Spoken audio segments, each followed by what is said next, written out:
Բարև ձեզ, սիրելի ունկնդիրներ,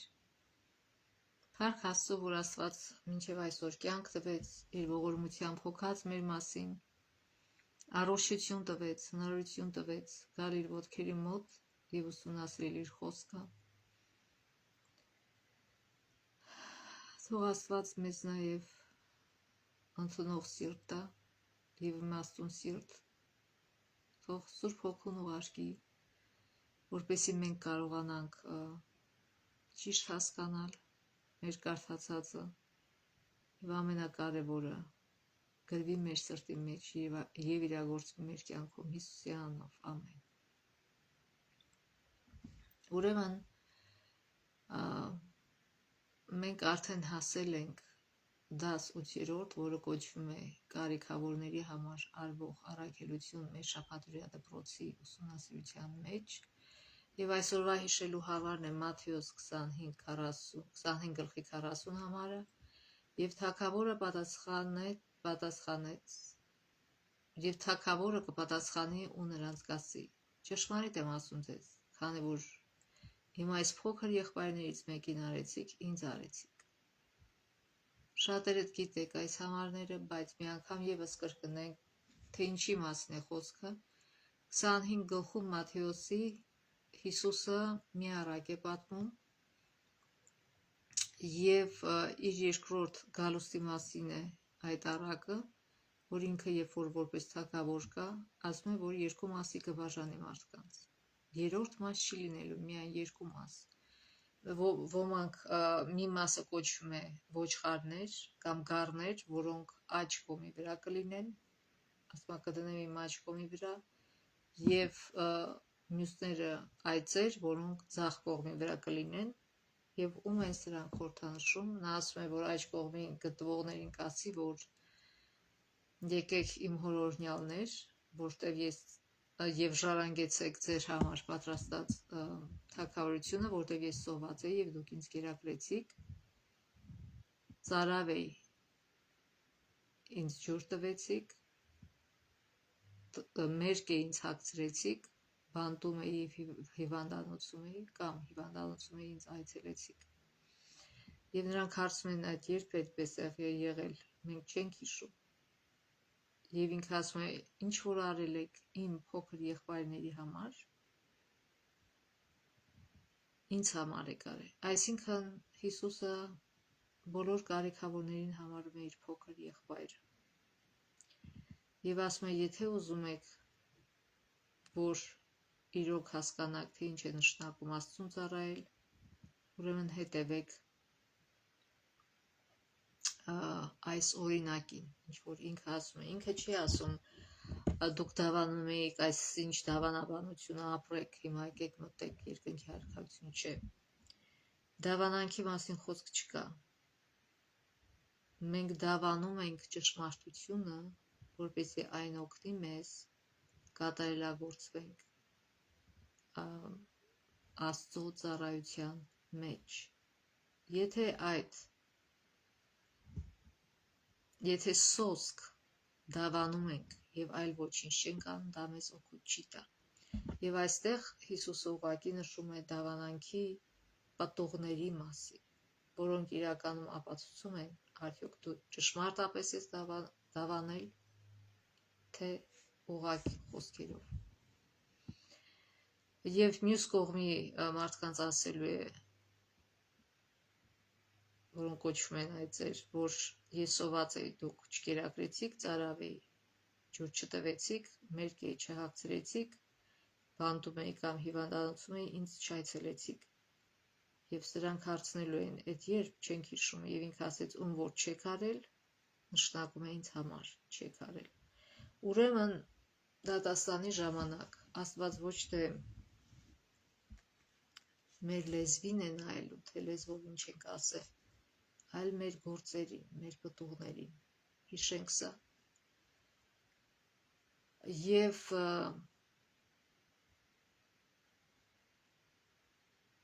Աստված ամբողջ Աստվածաշնչով մեզ խորհուրդ է տալիս կամ հորդորում է, որ մենք օգնենք կարիքավորներին, Երբեմն Աստված օգտագործում է ուրիշներին մեզ օգնելու համար, երբեմն մեզ ուրիշներին օգնելու համար։ Որտև մեր կյանքը հենց այդպես է կառուցված։ Օգնության հիման վրա, եթե կան մարդիկ, որ սա չեն հասկանում, նրանք բարդացնում են եւ իրենց կյանքը եւ ուրիշների։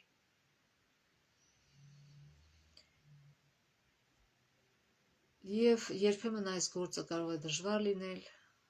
բայց երբ որ դժվար է լինում, պարգևատրումը ավելի մեծ է լինում։ Չնայած, որ քրիստոնյան, ճշմարիտ քրիստոնյան սա չպիտի անի, բարեգործությունը չպիտի անի պարգևատրման համար։ Ուղղակի սա փաստ է, որ նշված է այստեղ, որ ինչքան որ դժվար իրավիճակում է բարեգործությունը արվում, այնքան դրան մեծ պարգևատրում է սպասում։ Եվ օգնելով կարիքավորներին մենք իրականացնում ենք Հիսուս Քրիստոսի ծառայությունը։ Իրականացնում ենք ճշմարտությունը։ Իրականացնում ենք ավետիսը։ Ոչ թե միայն լեզվով ենք խոսում, այլ գործով իրականացնում ենք։ Երբեմն հեշտ է շրջապատում նկատել օգնության կարիք ունեցողներին, երբեմն էլ դժվար է։ Եվ կապ չունի կարիքավորը ով է, ինչ է, անկախ նրանից թե ով է կարիքավորը, Աստված մեզ հորդորում է, որ մենք օգնենք նրանց։ Եվ Աստվածաշունչը նաև խրախուսում է մեզ մտերմանալ օտարականների հետ, ովքեր են օտարականները։ Այն մարդիկ, որոնք հնարավոր է մեր լեզվով չեն խոսում, որոնք ուրիշ երկրից են եկել, որոնք մեր մշակույթից չեն, բայց այնուամենայնիվ Աստվածաշունչը խրախուսում է մեզ մտերմանալ օտարականների հետ, չնայած դա դժվար է, եւ շահել նրանց վստահությունը, եւ նման ձևով մենք ավելի մոտիկից կարող ենք ծանոթանալ նրանց կարիքներին եւ նաեւ օգնել նրանց ճանաչելու Հիսուսին։ Ուրեմն Աստված ունի անթիվ անհամար ծրագրեր, որոնցից մեկն է օգնել կարիքավորներին, եւ նաեւ ունի բազմաթիվ ճամփաներ, թե ինչպես օգնել կարիքավորներին։ Այդ կարիքները կարող են լինել եւ ոչ միայն ֆինանսական, այլ նաեւ ֆիզիկական, հուզական, այսինքն էմոցիոնալ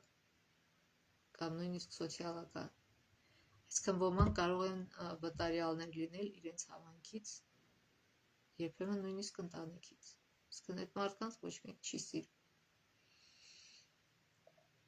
Ինչպիսին էլ լինեն կարիքները, մենք պետք է պատրաստ լինենք մեր ուժերի ներածին չափով անել ամեն բան նրանց օգնելու համար։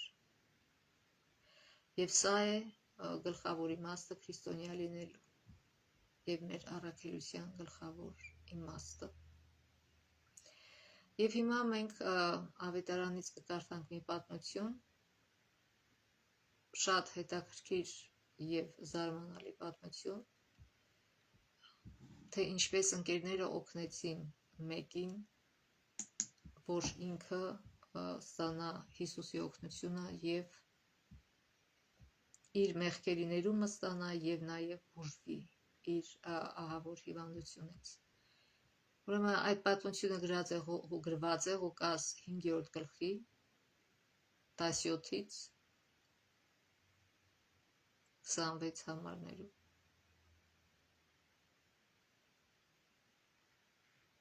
Բայց մենք կկարդանք, այո, հենց 17-ից 26 համարներ։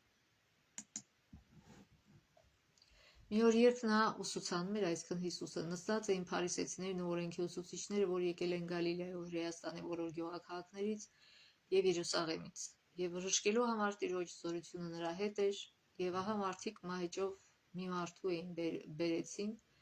որ անդամալույծ էր եւ ուզում էին նրա ներս մտցնել ու Հիսուսի առաջ դնել, որպեսզի իհարկե նա բուժվի։ Երբ այն ամբոխի պատճառով նրա ներս մտցնելու միջոց չգտան, որտեղ ամբոխը շատ էր, որ շրջապատում էր Հիսուսին եւ տունը, որտեղ Հիսուսն էր, բարձրացան տանիք եւ կտորի բացվածքից նրան մահիճով իջեցրին մեջտեղը Հիսուսի առաջ։ Այսինքն տանիքը ինքը հենց սկզբից բացվածք չուներ, իրանք բացեցին, իրանք քանդեցին տանիքը, որպեսզի իջեցնեն։ Եվ կարծում եմ քանդելուց առաջ նույնիսկ թույլտվություն չհարցրեցին Տիրոջից, որտեվ Տերը երևի իր տան մեջ էր այդ ժամանակ եւ լսում էր Հիսուսին։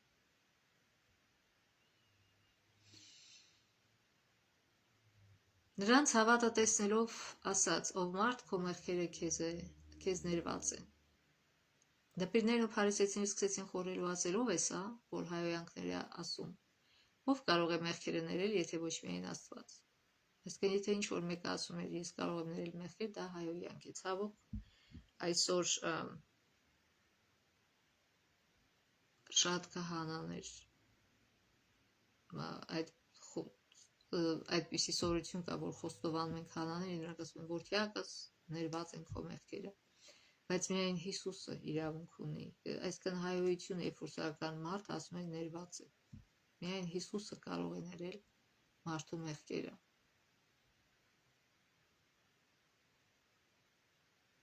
Իսկ Հիսուսը նրանց մտքերը գիտենալով ասաց. «Ինչ եք ձեր սրտերում խորհում, որն է ավելի հեշտ ասել, քեզ ներված լինեն քո մեղքերը, թե ասել վեր կաց ու քայլիր, բայց որպեսզի իմանաք, որ մարդու որդին իշխանություն ունի երկրի վրա մեղքերը ներելու, անդամալույցին ասաց. քեզ եմ ասում, վեր կաց, վերցրու մահիճդ ու քո տունը գնա։ Եվ նա իսկույն վեր կացավ նրանց առաջ, իր վրա վերցրեց այն, ինչի վրա պառկած էր, եւ իր տուն գնաց Աստծուն փառաբանելով, եւ բոլորն ապշահար եղան եւ փառավորում էին Աստծուն, ահով լսվեցին եւ ասում էին. այսօր արտասովոր բաներ տեսանք։ Այսքան շատ հետաքրքիր պատմություն է սա, անդամալույց էր այդ մարդը, եւ ինչ է կարծում, երբ որ մարդ հիվանդանում է, մանավանդ անդամալույց է դառնում, ինքը շատ ընկերներ կունենա, կյանքը ցույց է տալի, որ ոչ, շատ եզակիները, որ կարող են ընկեր մնալ եւ գնալ եւ օգնել այդ մարդուն տարբեր հարցերով, բայց սովորաբար հիվանդ մարդիկ շատ ընկերներ չեն ունենում։ Բայց հետաքրքիր է, որ այս մարդու ընկերները տարբեր էին եւ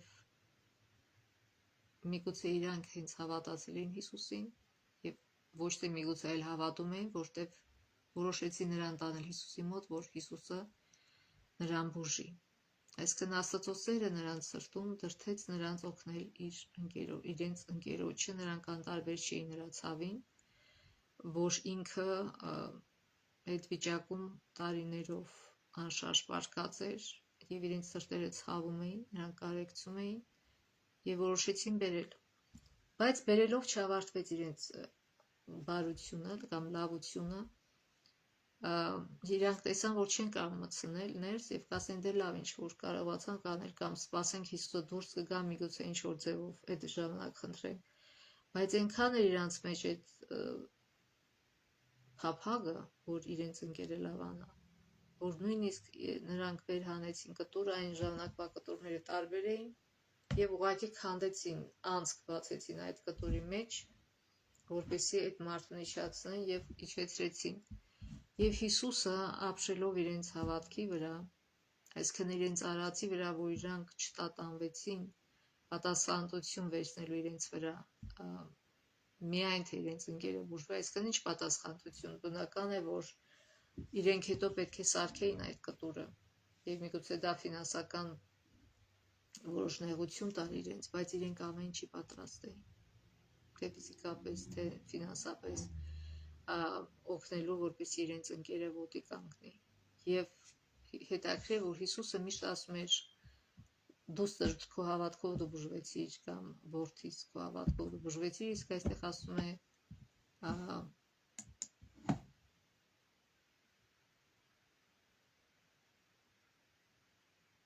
նրանց հավատը տեսնելով ասած։ Այսինքն շատ կարևոր է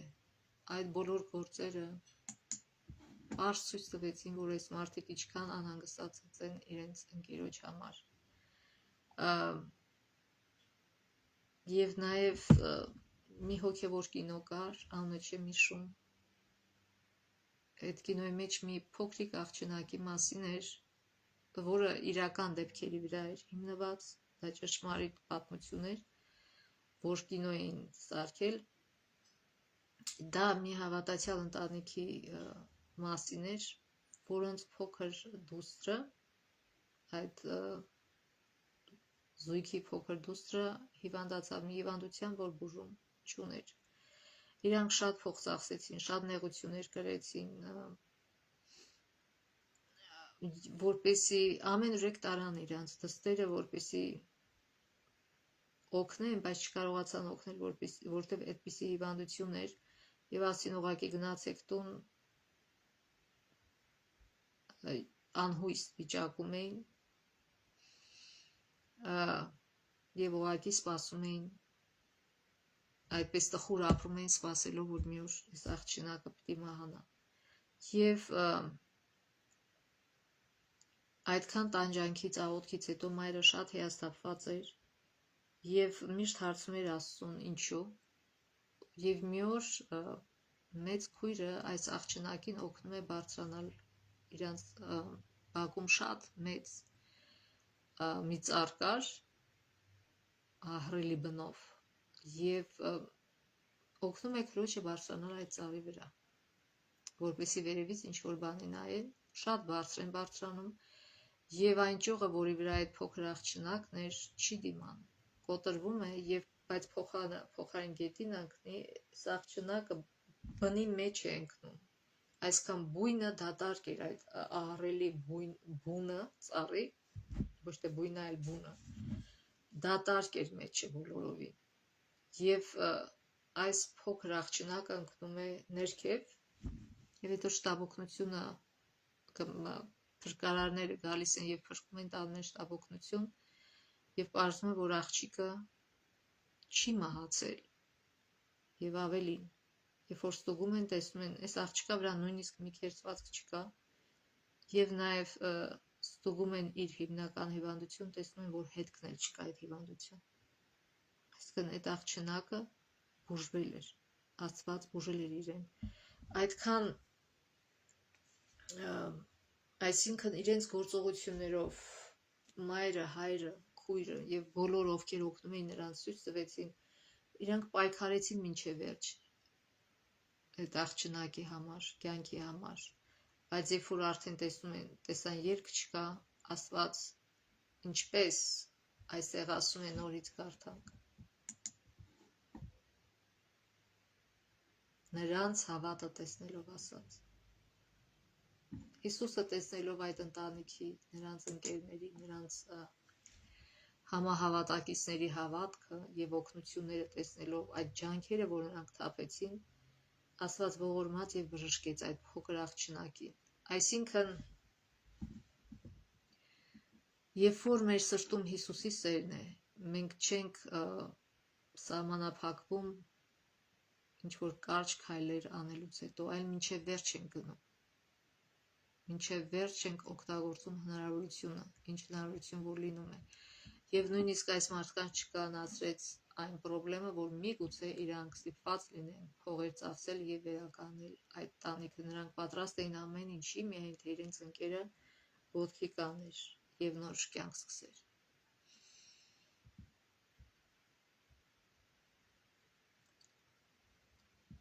Եվ ուրեմն Հիսուսը կամենում է, որ մենք իր մոտ բերենք մեր անօգնական ընկերներին, որովհետև Հիսուսը մեծ բժիշկ է, եւ նա կամենում է ներել եւ բժշկել բոլոր տառապյալներին, ոչ միայն մարմնավոր բժշկել, այլ նաեւ հոգեվոր։ Եվ առաջինը Հիսուսը այս մարդուն ինչ ասեց, ներված են քո մեղքերը, որտեղ կարդաց իր սիրտը եւ տեսավ, որ իր արած մեղքերը իրեն տանջում էին։ Եվ երբ որ այս մարդը հոգևոր ազատություն ստացավ նաև մարմնավոր բժշկում։ Վկայություններ եկեղեցու համար հատոր 2 էջ 29 Աստծո մարգարեն գրում է. մի սպասեք, որ ձեզ ասեն ձեր պարտականությունները։ Բացեք ձեր աչքերը եւ նկատեք ձեր շուրջը գտնվողներին, ծանոթացեք անօգնականների, տառապյալների եւ կարիքավորների հետ։ Մի թաքնվեք նրանցից եւ աչք մի փակեք նրանց կարիքների վրա, Ով կարող է ապացուցել, որ վարվում է Հակոբոսի թղթում նշված սուրբ և անարատ կրոնասիրության համաձայն և ապականված չէ եսասիրության ախտով, ովքեր են կամենում անել իրենց ուժերի ներածին չափով, իրենց լուման ունենալու փրկության մեծ ծրագրի իրականացման հարցում։ Ասում եմ, մի թաքցրեք ձեզ կարիքավորներից, հակառակ ասում եմ, փնտրեք նրանց և օգնեք նրանց։ Հիսուսը ինքը իր օրինակով ցույց տվեց լավագույն ճանապարհը ինչպես օգնել մարդկանց և մեզ կոչ է անում անել նույնը։ Այսինքն Հիսուսը նախ ընկերանում էր մարդկանց հետ, հետո տեղեկանում էր նրանց կարիքների մասին, եթե չես ճանաչում մարդուն, չես կարող իրանց կարիքների մասին իմանալ։ Եվ վերջապես առաջնորդում էր նրանց դեպի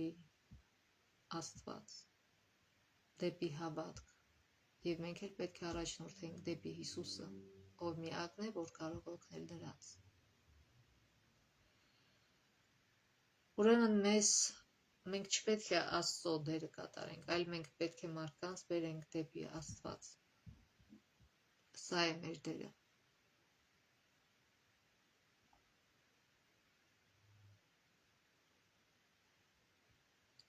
Եվ պետք է առաջնորդենք մարդկանց այն միակի մոտ, այսինքն Հիսուսի մոտ, ով միայն կարող է փրկել մարդկանց։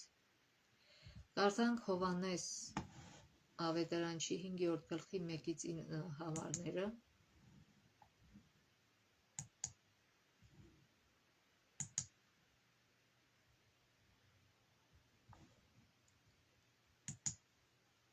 Հովհաննես 5-րդ գլուխ 1-9 համարները։ Դրանից հետո հրեաների տոններ և Հիսուսը Երուսաղեմ բարձրացավ։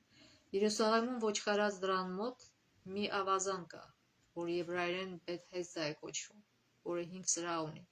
Դրանց մեջ պառկած էին շատ հիվանդներ, կույրեր, կաղեր, խոսացածներ, որոնք ջրերի խառնվելուն էին սպասում, որտեղ Տիրոջ հրեշտակը ժամանակ առ ժամանակ իջնում էր ավազանի մեջ և ջրերը խառնում, ջրերի խառնվելուց հետո ով առաջինը դրա մեջ մտներ, բժշկվում էր, ինչ հիվանդությունից էլ որ տառապեր։ Այնտեղ մի մարդ կար, որ 38 տարի հիվանդ էր։ Երբ Հիսուսը նրան տեսավ պառկած և իմացավ, որ արդեն երկար ժամանակ է նրան ասաց. «Ուզում ես առողջանալ»։ Հիվանդը նրան պատասխանեց. «Տեր, ոչ ոք չունեմ, որ ջրերի խառնվելու ժամանակ ինձ ավազանի մեջ իջեցնի, մինչ ես գալիս եմ, ուրիշն ինձանից առաջ իջնում է»։ Իսկ Հիսուսը ուրիշ հարց տվեց, ասեց. «Ուզում ես բժշկվել»։ Իսկ ինքը սկսեց բացատրել, թե ինչու չի կարող բժշկվել։ Հիսուսը նրան ասաց. «Վեր կաց, վերցրու մահիճդ և քայլիր»։ Եվ մարդն իսկույն առողջացավ, վերցրեց իր մահիճը ու քայլում էր։ Այսինքն Հիսուսը այստեղ ինչ քայլեր արեց։ Նախ եւ առաջ մոտեցավ նրան և հարցրեց. «Ուզում ես բժշկվել, ուզում ես այս վիճակից դուրս գալ»։ Եվ մյուս դրվագը, որ կարդանք Մարկոս առաջին գլխի 23-ից 28 համարները, Մարկոս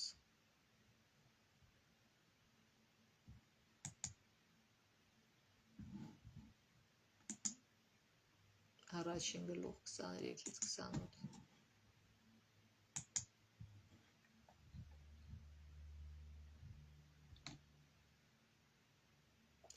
Ժողովրանում պիղծ ոգով բռնված մի մարդ կար։ Նա հավաքեց ու ասաց. «Ինչ գործ ունես մեզ հետ, Հիսուս Նազովրեցի, մեզ կորստյան մատնելու եկար։ Գիտեմ քեզ, թե ով ես, Աստծո Սուրբը»։ Հիսուսը նրան սաստեց ու ասաց. «Պապանձվիր և դրա միջից դուրս արիր»։ Այսինքն այդ խոսքերը ասում էր ոչ թե մարդը, այլ չար ոգին, որտեղ 26 համարածը պիղծ ոգին նրան սաստիկ թափահարեց ու բարձրաձայն գոչելով նրա միջից դուրս եկավ։ Այսինքն այս մարդը այնքան էր արդեն սատանայի ազդեցության տակ ընկել, որ էլ ինքը չէր խոսում։ Իր մեջից դևն էր խոսում, պիղծ ոգին էր խոսում։ Այսինքն այնքան դրանից վատ վիճակ էլ չկա, երբ որ այնքան լինես սատանայի ազդեցության տակ, որ դու ինքդ քեզանից ոչինչ չես ներկայանում, ուղղակի գործիք ես, որի միջոցով սատանան է գործում։ Եվ Հիսուսը տեսնելով, որ այս մարդը այլ ինքը նույնիսկ ի վիճակի չէ օգնություն խնդրելու, ուղղակի այս մարդը գիտեր, որ Հիսուսը այդտեղ է, եկել էր, որ ինքը օգնություն խնդրեր, բայց մեջի դևը ուրիշ բաներ է ասում, որտեղ այս մարդը չի կարող արդեն ինքը օգնություն խնդրել։ Եվ Հիսուսը այն մյուս հիվանդի պես չհարցրեց, ուզում ես բժշկվել, որտեղ պարզ էր այս մարդը եկել էր ոտքերի մոտ էր ընկել, որ բժշկվի, բայց դևերն էին իր մեջ խոսում։ Ինքը ուղակի հրամայեց, պիղծ ոգուն սաստեց եւ ասեց պապանձվիր եւ դուրս եկ նրա մեջից։ Եվ ասում է այդ պիղծ հոգին 26 համար ասում է պիղծ հոգին նրան սաստիկ թափ արեց ու բարձրաձայն գոչելով նրա միջից դուրս եկավ։ Բոլորը զարմացան, իրար մեջ խոսում էին ու ասում. Սա ինչ է, ինչ նոր ուսուցում է, որ իշխանությամբ պիղծ ոգիներն էլ է սաստում ու հնազանդվում են նրան։ Եվ նրա համբավը անմիջապես տարածվեց Գալիլեայի բոլոր կողմերում։ Ուրեմն երկու դրվագ նայեցինք եւ ինչ ենք տեսնում, որ Հիսուսը որոշ քայլերի էր դիմում, որպեսզի օգնի մարդկանց։ Որն է Հիսուսի մեթոդը։ Ապա քինման ծառայություն գրքում H 143 Աստծո մարգարեն նկարագրում է. միայն Քրիստոսի մեթոդը իսկական հաջողություն կբերի մարդկանց բարի լուրը քարոզելու հարցում։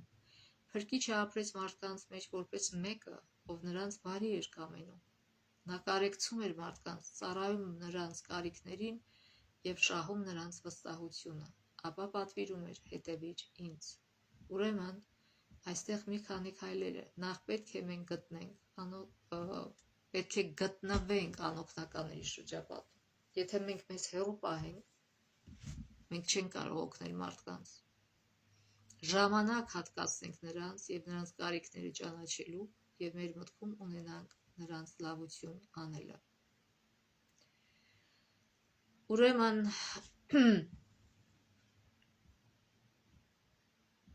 Աստված մեզ կոչ է անում ցուցաբերել կարեկցանք, փոխարենը ոչինչ չակնկալելով։ Եվ նաև նրա դատարկ կարեկցանք չի դա, այլ 4-րդ քայլը որն է, այսինքն 3-րդ քայլը, նրանց կարիքներին ծառայել, այսինքն այդ կարեկցանքը դրդում է մեզ օգնել մարդկանց իրենց կարիքներում։ Այսինքն անել ավելին, քան թե դատարկ խոսքերը։ Ընկերոջ կամ նույնիսկ անծանոթի կարիքներին ծառայելը ջանքեր է պահանջում։ Հիսուսը խոսեց անդամալույցի հետ, հարցրեց, թե ինչ է նա ուզում, եւ հետո հրաշք գործեց նրա համար։ Իսկ պիղծ ոգով բռնված մարդու դեպքում Հիսուսը, ինչպես ասեցինք, էլ հարց չտվեց, որովհետև այդ մարդը սկի չէր էլ կարա պատասխանել։ Ուղղակի Հիսուսը կարդաց իր սիրտը եւ բժշկեց նրան, դուրս քշելով պիղծ ոգուն նրա մեջից։ 4-րդ քայլը մարդկանց վստահություն շահելն է։ Երբ որ մենք ծառայում ենք մարդկանց, նրանք սկսում են վստահել մեզ։ Երբ որ մենք մարդկանց համար անում ենք ավելին, քան թե խոսքերն են։ Եվ այդ ժամանակ, երբ որ մենք պատմենք մարդկանց Հիսուսի մասին, արդեն նրանց սրտի հողը պատրաստ է ընդունելու այդ ճշմարտությունը, որտեղ գործով ցույց տվեցինք Հիսուսին։ Իմիջիայլոց այս մեթոդը կիրառում էր նաև Պողոս առաքյալը։ Նա սկզբում կարիքներին էր ծառայում մարդկանց, հետո նոր նրանց պատմում էր Հիսուսի մասին։ Սկզբում ներկայացնում էր Հիսուսին, հետո նոր պատմում էր։ Որտև Հիսուսը ոչ միայն կամենում է, որ մարդիկ ֆիզիկական առողջություն ունենան, այլ նաև հավիտենական կյանք։ Այսինքն մենք մարդկանց կարիքներին ծառայելով ոչ միայն ուղղակի օգնում ենք այս կյանքում, այլ նաև օգնում ենք նրանց իմանալ, որ բացի այս կյանքից կա հավիտենական կյանք, որ նրանք էլ ընդունելով Հիսուսին որպես իրենց փրկիչը կարող են փրկվել, որովհետև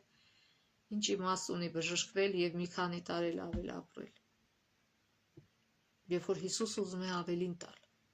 քան թե մի քանի տարին, ուզում է մի ամբողջ հավիտենական կյանք տալ մեզ։ Եվ մեր կողմից խելացի չի լինի մերժել նրան։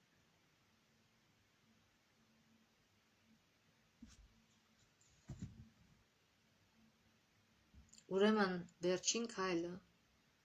մարդկանց դեպի Հիսուսն առաջնորդելն է, սա պահանջում է հավատ, ինչպես ձեզանից, այնպես էլ նրանից, ինչպես մեզանից, այնպես էլ նրանից, ում մենք փորձում ենք օգնել։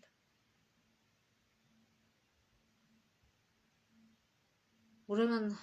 ում կարող ենք մենք այսօր օգնել։ Դուք գիտեք այսօր ինչ բարդ իրավիճակ է աշխարհում եւ որքան ներգաղթյալներ եւ փախստականներ կան ամեն մի երկրում։ Եվ տեսնենք, թե Աստված ինչ է մեզ, ինքը Հիսուսն է եղել գաղթական, երբ որ փոքր էր, Հերովդես ուզում էր սպանել, նրան հրեշտակը երևաց Հովսեփին եւ ասեց, որ հենց հիմա այս կեսգիշերով վերցրու մորը եւ երեխային եւ փախեք Եգիպտոս։ Նրանք Եգիպտոսում իհարկե որ դժվարություն կքաշեին, որտեվ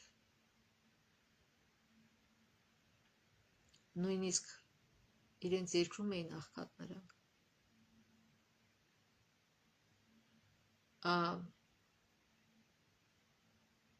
Եվ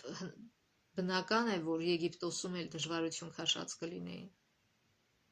Եվ ինքը Աստված եւ հին կտակարանում եւ նոր կտակարանում հորդորում է մեզ, որ մենք միշտ օգտակար լինենք, օգնենք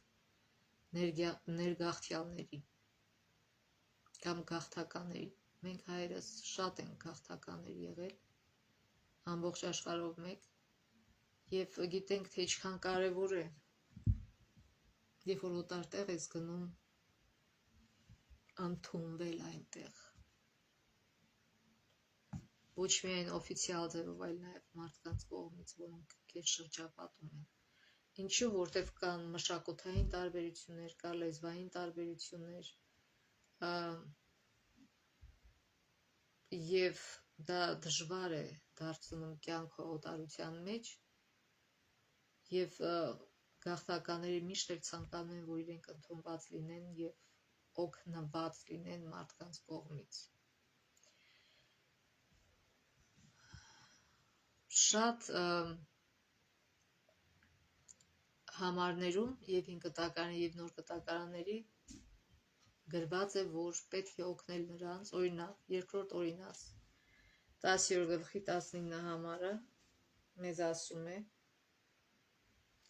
Ուրեմն պանդուխտը սիրեցեք, քանզի դուք ալ եգիպտացիներու երկրին մեջ պանդուխտ էիք։ Ասում սիրեցեք, պանդուխտներին մի արհամարեք։ Սաղմոսներ 146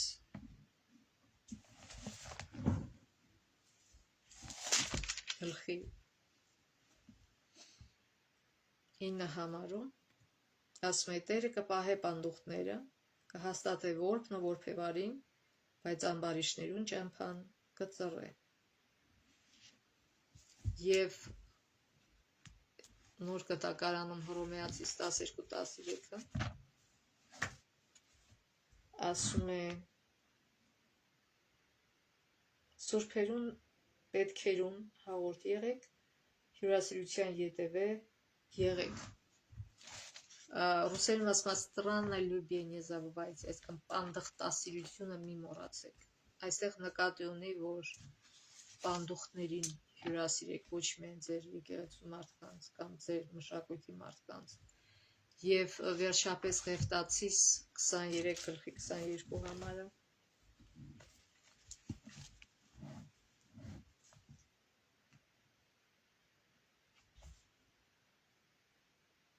ասում է, երբ ձեր երկրին հունձքը հնձեք, հնձած ատենիդ արտին եզերքը լման մի հնձեք, ու հունձքին մնացած հասկերը մի հավաքեք, զանոնք աղքատին ու օտարականին թողուցեք։ Ես եմ Տերը, ձեր Աստվածը։ Այսինքն Աստված, քանի որ այն ժամանակ մեծամասամբ օգտվում էին, այսինքն ապրում էին գյուղատնտեսությամբ, ինքը ասում էր, որ երբ որ հավաքում եք ձեր բերքը, որով շափով թողեք, լրիվ մենակ ձեր համար մի հավաքեք, որպեսզի աղքատներն էլ կան, ովքեր չունեն, ասենք թե հող եւ պանդուխտները, որպեսզի նրանք գան եւ հավաքեն եւ մի ձևով իրենց կյանքը շարունակեն։ Ուրեմն ինչպես կարող ենք մենք օգտակար լինել ուրիշ մարդկանց, որոնք մեր մշակույթից չեն, մեր լեզվով չեն խոսում, Եվ նաև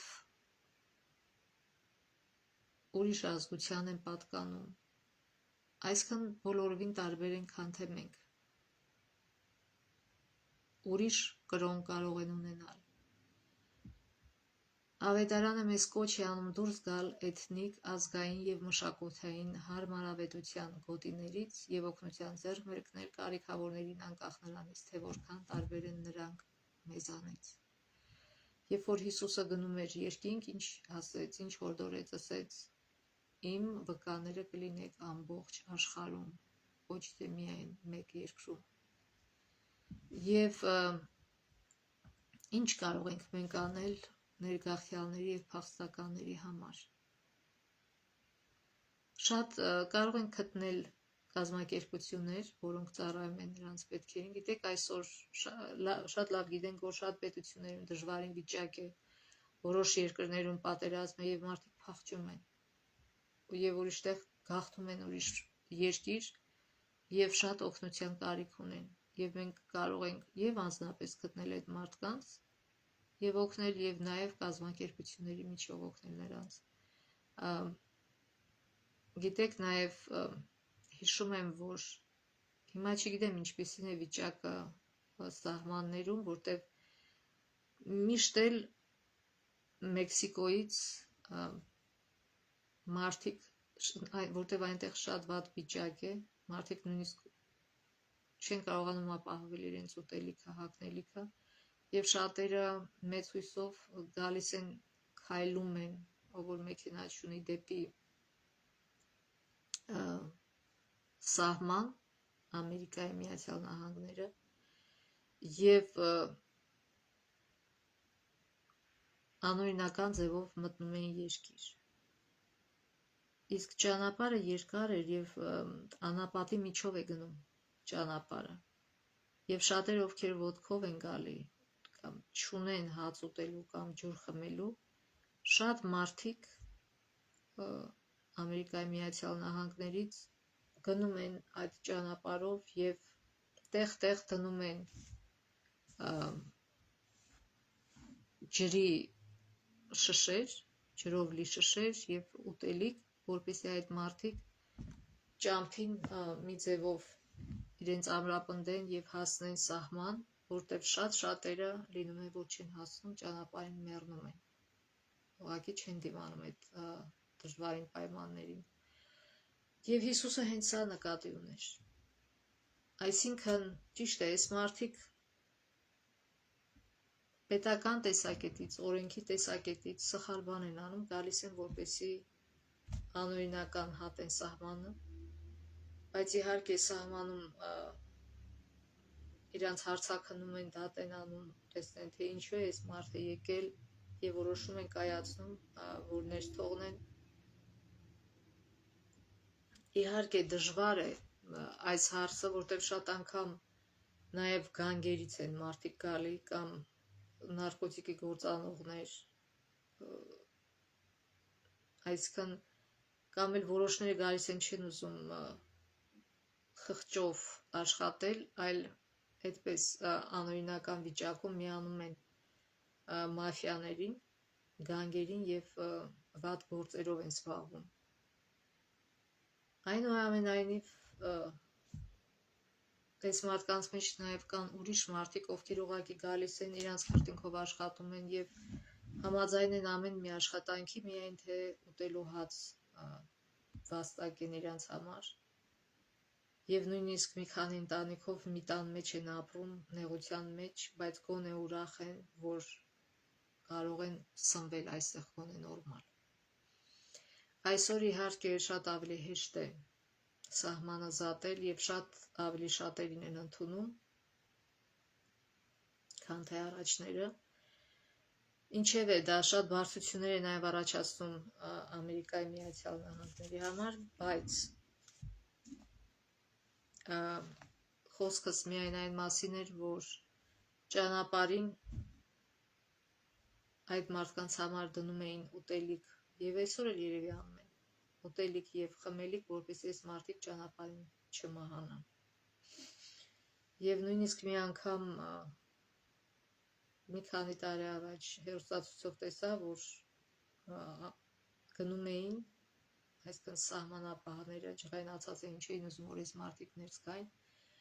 գնում էին եւ վերցնում էին այդ խմելիքը եւ ուտելիքը, որպեսզի այդ մարդիկ չհասնեն սահմանին։ Ցավոք նման բաներ էլ ա լինում, բայց ինչևէ ինչի այս մասին պատմեցի, որտեվ Աստվածաշունչը մեզ սովորեցնում է, որ պետք է օգնել դժվար իրավիճակում գտնվող մարդկանց եւ նույնիսկ բանտերում էլ մարդիկ օրենքը խախտել են, բայց այդ չի նշանակում, որ իրենց պիտի սոված թողնեն։ Իրանք ստանում են իրենց հասանելիք ուտելիքը, խմելիքը, շորերը եւ այլն։ Խնամք, այսինքն։ Եվ հենց այդ մասին է խոսքը գնում, որ Աստված հորդորում է մեզ օգնել մարդկանց իրենց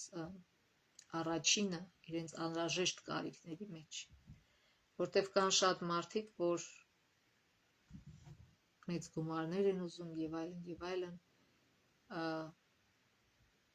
բայց Աստվածաշունչը մեզ սովորեցնում, իհարկե, եթե կա մեկը, որ շատ գումարներ ունի եւ ուզում է օգնել մարդուն ոտքի կանի, դա ավելի լավ է, որ մարդը ոտքի կանի եւ ինքը վաստակի եւ ստիպված չլինի ուրիշից խնդրելու, բայց ամեն մեկը կարող է իր չափով օգնել, նորից անցած անգամ, որ ասեցինք, օգնել նրանց, ովքեր մեզնից ավելի վատ վիճակում են եւ գոնե ամենաանհրաժեշտ բաներում օգնել։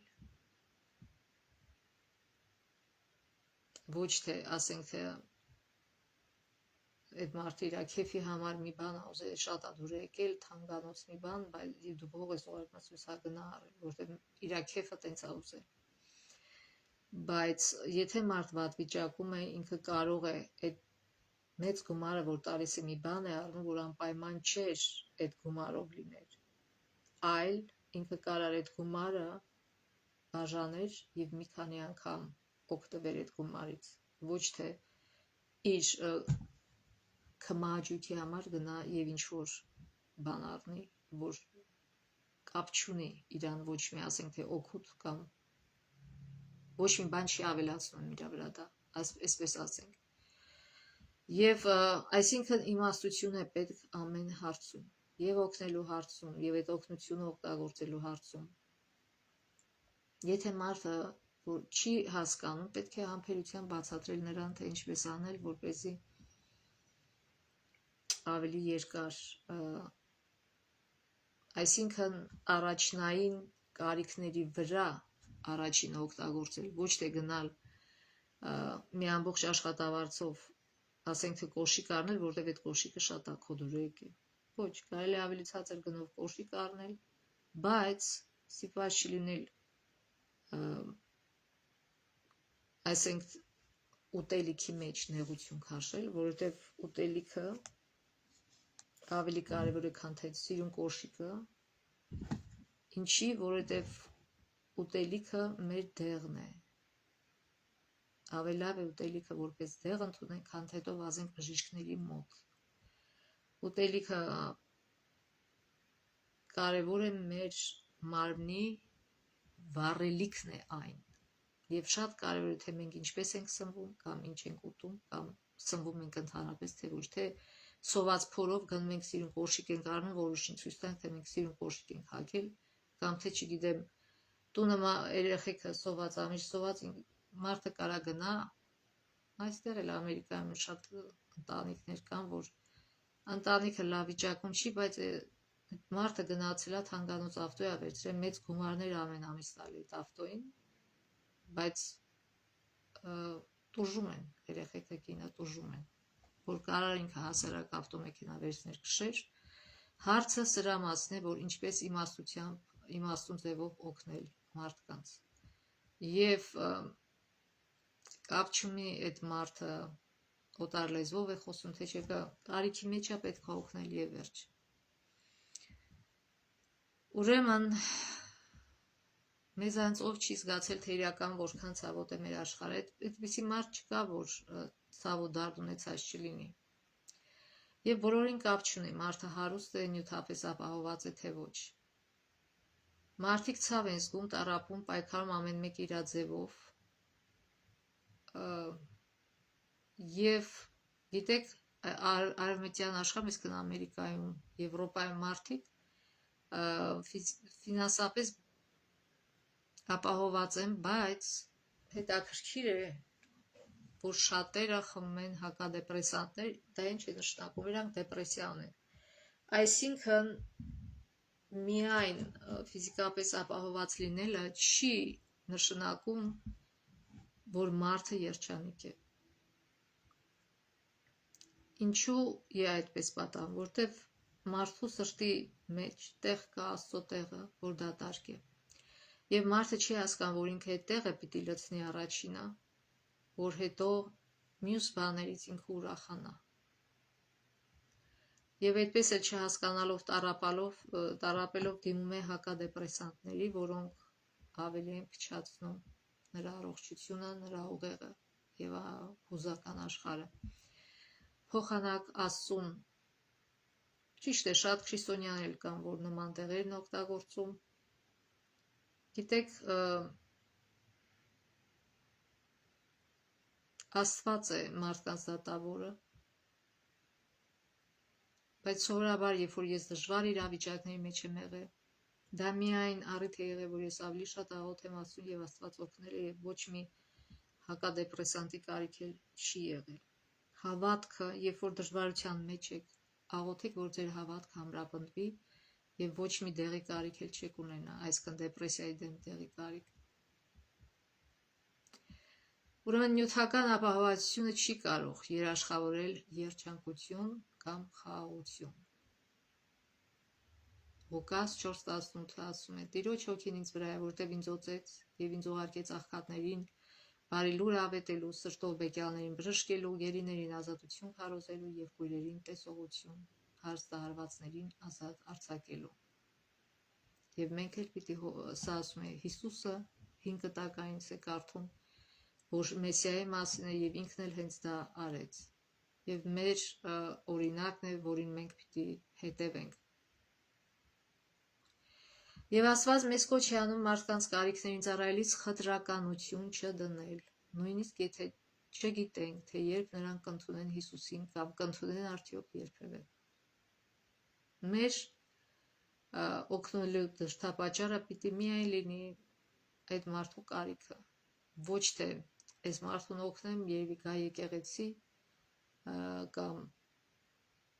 այո, շատ լավ կլինի, որ այդ մարդը հավատքի գա այդ օգնելու հետևանքով։ Բայց եթե չգա էլ չի նշանակում, որ մենք պիտի խտրականություն դնենք եւ այդ մարդուն չօգնենք։ Այդ մարդը եթե Աստծո մոտ գա, ավելի լավ իր համար, չգա ավելի վատ իր համար, բայց միևնույն է օգնության կարիք ունի։ Մենք նրանց, քանի որ ընդունել ենք Հիսուսին որպես մեր Տեր, եւ դա հենց այն է, ինչին նա մեզ կոչ է անում։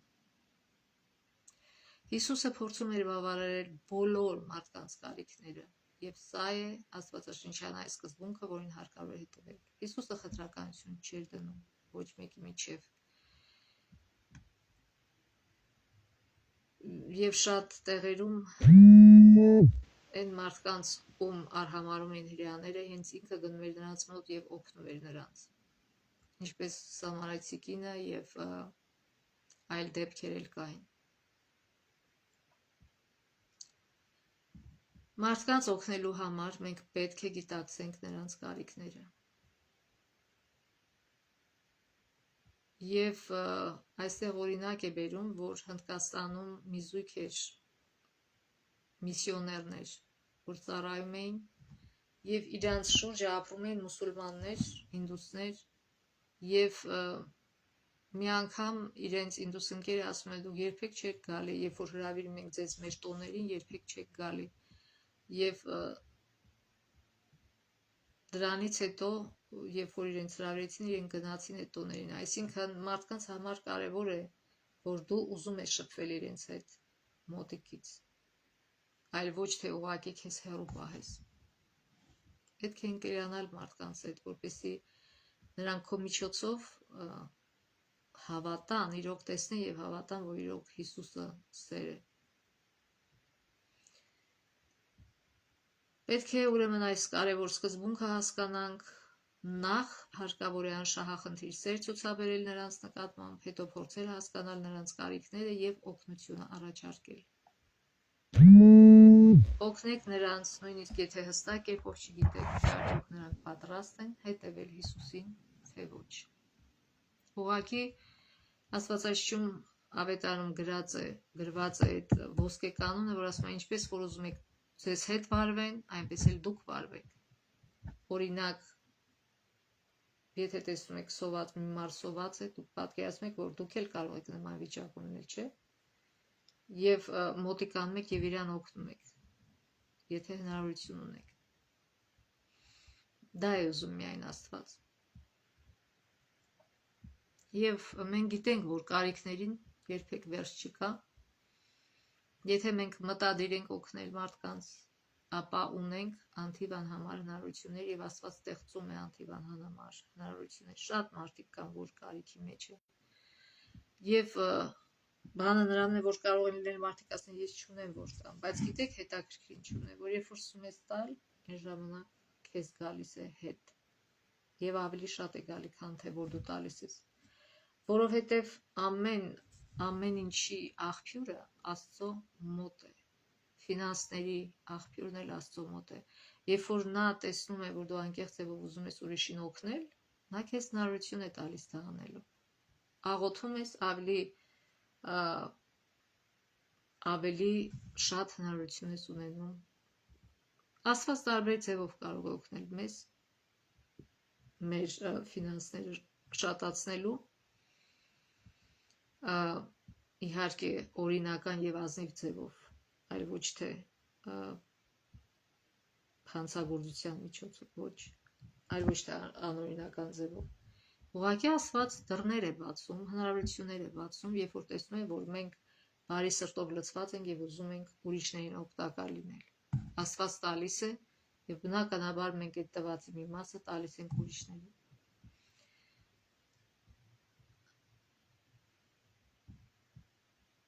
Եվ Հովհաննես 15:13 համար ասում է, ոչ ոք ավելի մեծ սեր չունի, քան նա, ով իր կյանքն է տալիս իր բարեկամների համար։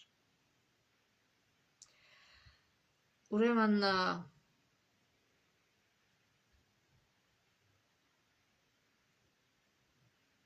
եկեք այս շաբաթ փորձենք ընկերություն սկսել ինչ որ մեկի հետ օրհնություն լինելով նրա համար։ Շատ անգամ մարդիկ չեն սիրում սովածներին, մերկերին եւ այլոց, բանտերում գտնվողներին, հիվանդանոցներում գտնվողներին, այսինքն նեղության մեջ գտնվողներին։ Բայց Հիսուսը պարզ ասեց, որ դրանք իմ փոքր եղբայրներն են։ Հիսուսը նույնիսկ չի ամաչում այդ մարդկանց կոչել փոքր եղբայր եւ նորից այս կյանքը աստիճան է։ Երբեք ոչ մեկ ապահովագրված չէ, որ ինքը մի օր չի հայտնվի հիվանդանոցում կամ թեկուզ բանտում, ինչ իմանաս, ինչ կարող է լինել, որտեղ բանտ շատ անմեղ մարդիկ էլ են ընկնում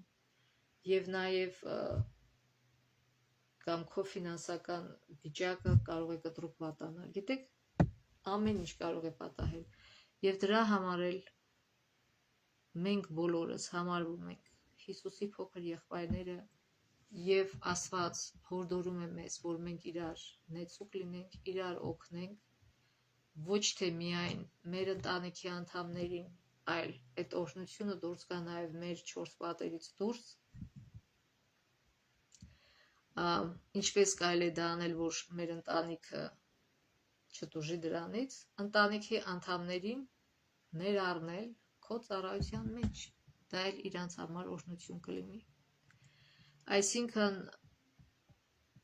երբ որ իմ զավակները փոքր էին կամ հիմա էլ շատ անգամ, երբ որ մի բան պետք է անեմ, խնդրում եմ, որ նրանք կողքից ինձ օգնեն դա անելու մեջ։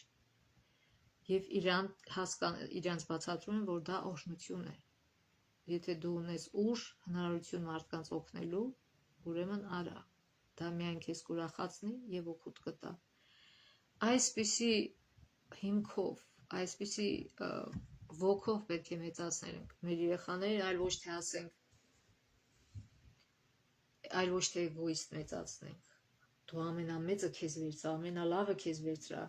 թողես ինչը քեզ այս մարդուն օգտագործի, այն մարդուն օգտագործի քո համար, չի կարելի։ Վերջի վերջո երկիրը դրա համար էլ ընկնում է վատ վիճակի մեջ, որտեղ ամեն մեկը մենակ իր մասին է մտածում եւ դա ուղիղ ճանապարհ է դեպի կործանում։ Կյանքը այդպիսին է, ուզենք թե չուզենք։ Եվ վերջապես իսկական երջանկություն այն ժամանակ է, որ դու օգնում ես ուրիշին։ Շատ մարդիկ շատ ուրախանում են, երբ որ իրանց համար շորեր են առնում սիրուն կամ չգիտեմ ինչեր։ Ճիշտն ասած, վաղուց նման ուրախություն չեմ ապրում, երբ որ իմ համար եմ ինչ-որ բան գնում։ Բայց երբ որ ուրիշը, ով որ ավելի կարիքի մեջ է, ուրախանում է, երբ որ օգնում ես իրան, այդ ժամանակ իրոք ուրախանում եմ։ Ուրեմն թող մեր միտքը այդպես ձևավորվի, այդպեսին լինի, որ ուրիշի ուրախության վրա ավելի շատ ուրախանամ, քան թե մեր ուրախության վրա։ Այդ ժամանակ իրոք գիտեք, ինչքան էլ որ խոսքերով ասեմ, դա հնարավոր չի, մինչև քո կյանքում չսկսես իրագործել դա, եւ այստեղ խորհուրդ է տալի, ասում արդյոք ճանաչում ես քո հարևաններին, քո փողոցի մարդկանց, միգուցե նրանց մեջ կա քո փողոցում ապրող մարդկանց, միգուցե նրանց մեջ կան մարդիկ, ովքեր կարիք ունեն օգնության, կապ չունի ինչ օգնության, միգուցե էմոցիոնալ, միգուցե ֆինանսական, միգուցե ֆիզիկական, ձեր կինը չի կարում ինչ-որ գործ անի, պետք է իրան օգնել։ Եվ այսպիսով պետք է մեծացնենք մեր երեխաներին, եթե ուզում ենք մեր երկիրը բարգավաճի, ուրիշներին օգնելու հորդորով եւ ինքներս օրինակ ծառայելով։ Ես հիշում եմ մի դեպք, որ մի աղջիկ ու տղա երիտասարդ ամուսնացան եւ իրենց հարսանիքը գիտեք ոնց էին իրանք կազմակերպել։ Ես ուղղակի ապշեցի, ես շատ հիացա այդ զույգով, ոչ թե մեծ հարսանիք էին արել եւ հրավիրել էին իրանց հարազատներին կամ միգուցե հարազատներին հրավիրել, չգիտեմ, բայց ինչ էին անում։ Իրանք հենց այդ հարսնացուի շորով սպիտակ եւ այլն այդ ամբողջ հասույթը, որ ունեին իրենց հարսանիքի համար, անտուններին, սովածներին հրավիրել էին եւ հենց իրենք ծառայում էին, ճաշը լցնում տալիս էին իրենց սիրուն հագուստներով կանած եւ իրենց հարսանիքը այդպես անցավ։ Իրոք լավ օրինակ։ Ես համոզված եմ, որ Աստված շատ սիրեց իրենց արածը եւ շատ գնահատեց եւ շատ ուրախացավ։ Ուրեմն այդ զույգի պես փորձենք ուրախություն բերել Աստծուն, այլ ոչ թե տխրություն, երբ որ ինքնամեծարանքով ենք զբաղվում։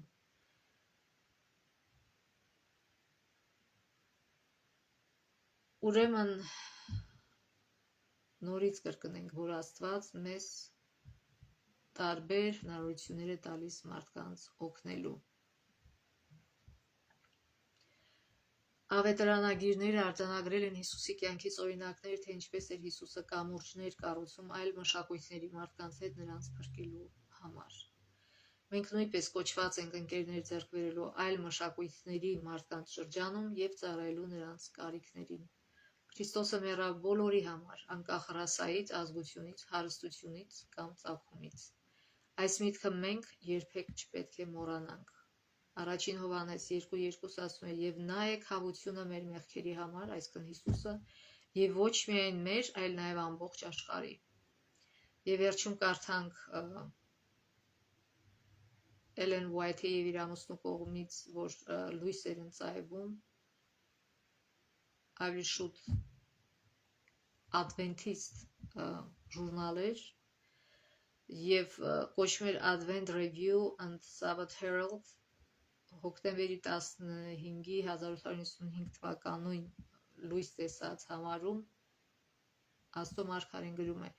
«Մարդիկ չեն կատարում Աստծո մտադրությունը, երբ սեր են դրսևորում միայն իրենց ընտանիքում եւ իրենց սիրուց զրկում են նրանց, ում կարող են մխիթարել եւ օրհնել թեթևացնելով նրանց կարիքները։ Եվ Տերը մեզ հորդորում է լավություն անել ուրիշներին, նա նկատի չունի, որ մեր սերը մեր ընտանիքի հանդեպ պետք է նվազի, որ մենք ավելի քիչ պետք է սիրենք մեր ազգականներին կամ մեր երկիրը, քանի որ նա կամենում է, որ մեր կարեկցանքը տարածվի նաև այլ մշակույթների կրողների վրա։ Բայց մենք չպետք է սահմանափակենք մեր սերն ու կարեկցանքը 4 պատի մեջ, չպետք է փարփակենք այն օրհնությունը, որն Աստված տվել է մեզ, որպեսզի ուրիշները չկարողանան վերապրել դրա հաճույքը։ Հիսուսը հանձնել է մեզ օրհնություն լինել նրանց համար, ովքեր մեր շրջապատից չեն և նշանակություն չունի, նրանք այլ մշակույթից են, թե պարզապես անօգնական մարդիկ։ Սա մեր Փրկչի հանձնարարությունն է և ենթակա չէ վիճարկման։ Եթե մենք սիրում ենք մեր Փրկչին, մենք կհետևենք իր ասածներին։ Գործք առաքելոց, վերջում կարդամ Գործք առաքելոց 1-8 համարը։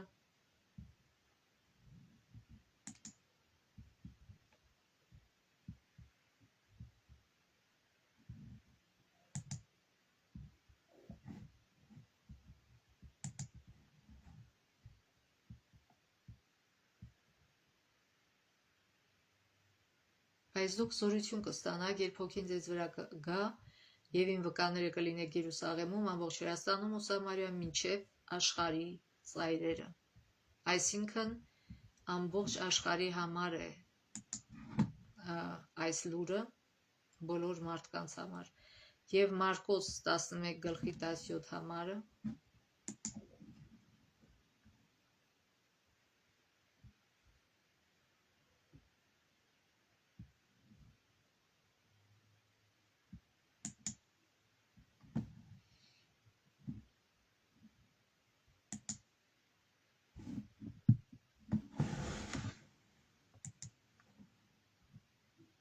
Մարկոս 11:17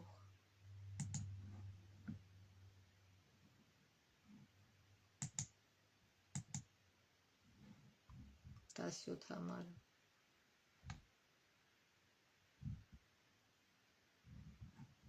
Եվ ուսուցանում էր ու ասում նրանց. գրված չէ, թե իմ տունը բոլոր ազգերի համար աղոթքի տուն պետք է կոչվի, իսկ դուք այն ավազակների ворջ եք դարձրել։ Հիսուս այս խոսքերը բերում է 5 տակարանից, երբ որ տաճար էր մտել և իրենց ասում է, որ սա բոլոր ազգերի համար է տուն, աղոթքի տուն է բոլոր ազգերի համար, իսկ դուք ներփակվել եք ձեր մեջ, կարծում եք միայն դուք եք արժանի, դուք եք լավը։ Ոչ, այդպես անելով դուք Աստծո տունը սարքում եք ավազակների ворջ։ Ուրեմն թող Աստված մեզ օրհնի, որպեսզի մենք այնպիսի հավատացյալներ լինենք, քրիստոնյաներ մեր եկեղեցում և եկեղեցուց դուրս, որպեսզի մեր եկեղեցին ոչ թե ավազակների ворջ դառնա, այլ աղոթքի տուն բոլոր ազգերի համար և բոլոր տիպի մարդկանց համար՝ աղքատ, հարուստ, սև, սպիտակ և այլն։ Թող Աստված մեզ օրհնի այս հարցում և Աստծո ողորմությամբ մինչև հանդիպում մյուս շաբաթ օրը։